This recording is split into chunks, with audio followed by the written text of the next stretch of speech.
Welcome to The Explainer. Today, we are diving into a really powerful mental tool, one that can seriously sharpen your decision-making. It's called Probabilistic Thinking, and it's all about learning to see the world not in black and white certainties, but as a whole spectrum of possibilities.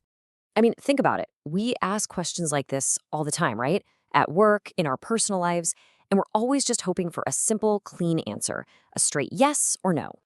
But here's the thing. The world is anything but simple. It's messy, it's complex, it's totally uncertain. And our intuition, that gut feeling that evolved to keep us alive, well, it often trips us up big time when we're trying to navigate the probabilities of our modern world. So, to cut through all that mess, we've got to embrace a whole new way of thinking, and that's probabilistic thinking. But before we get to the tools, we have to face the core problem head on. Our brain's desire for certainty, it's just an illusion. And it's an illusion that leads to some really predictable and often costly mistakes. See, our minds are wired to use these mental shortcuts, they're called heuristics, to make super quick judgments. And look, they were awesome for, avoiding saber-toothed tigers, but for trying to estimate project deadlines or figure out the stock market, not so much. Just recognizing that this bias exists, that is the crucial first step. Okay, so how do we actually upgrade our mental operating system for this crazy, uncertain world? Well, we have to make a big shift. We need to stop looking for certainty and start thinking in bets. It's all about seeing the future not as some fixed point on a map, but as a whole range of possible outcomes. And look, this is not about becoming some kind of math genius, okay? It's a fundamental change in how you see things. Instead of asking, will this happen? You start asking, what are the chances this will happen? All of a sudden, you're seeing the world as a spectrum of probabilities. All right, let's get practical. Let's talk about our first tool. And this one comes from the psychologist Daniel Kahneman, who actually calls it his single most useful technique for slicing right through our own biases. So our default setting is what's called the inside view. We get laser focused on all the unique, compelling details of our own situation. You know the feeling. Oh, but our team is brilliant. Our plan is totally unique. The outside view, on the other hand, forces us to ignore all that and ask one simple, kind of brutal question. What happened when other people tried to do this? Let me give you a perfect example, and it actually comes from Kahneman's own experience. He was on this expert team designing a new curriculum, and they did exactly what we all do. They looked at their own skills, their unique approach. Basically, they used their inside view. And they felt super confident about how long it would take. So, based on their amazing team and their brilliant plan, all those special inside details, they confidently estimated the whole project would take just 2 years to finish. I mean, sounds pretty reasonable, right? But then they were forced to look at the data. They looked at what's called a reference class, basically a collection of similar curriculum projects that had happened in the past. They were forced to take the outside view. And wouldn't you know it, the story changed completely. This outside view revealed a pretty harsh reality. It turned out that projects just like theirs typically took somewhere between 7 and 10 years to complete. That is a massive, massive gap from their initial 2-year guess. And believe it or not, it gets worse. The data also show that a staggering 40% of these projects just failed. Like, completely. They were never even finished. And what happened with their project in the end?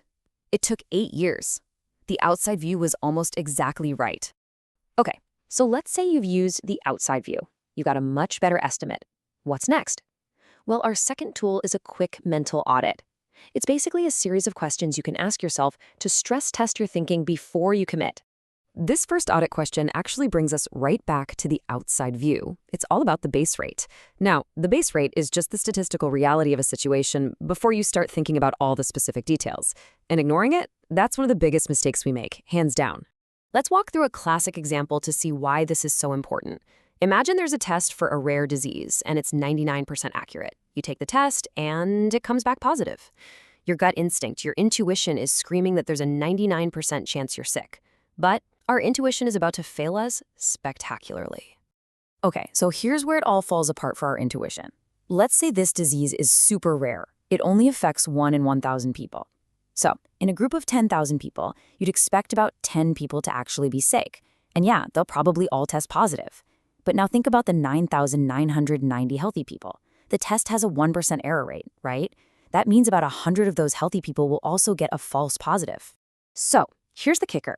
You've got about 110 people who tested positive, but only 10 of them are actually sick. This means your chance of having the disease isn't 99%, it's closer to 9%. That's wild, right? The super rare base rate just completely dominates the final outcome. All right, on to the second audit question. This one gets at a really crucial, honestly life-saving idea. The average outcome for a big group of people is not the same as your personal outcome over time. There's a fancy word for this concept. It's called ergodicity. The classic example here is Russian roulette. Imagine 6 people each play one round for a huge prize. For the group, the average outcome is actually pretty positive, right? 5 people win. But what if it's you playing the game over and over? Your personal outcome is certain death. You get wiped out. And that's the point. The number one rule is you have to survive the journey so you can play another day. And all of this leads us to the ultimate takeaway. Since the future is basically just this big, tangled web of probabilities, the real goal isn't to get better at predicting it. No way. The goal is to get better at preparing for a whole range of possible futures. So how do you do that? Well, one really powerful way is something called the barbell strategy.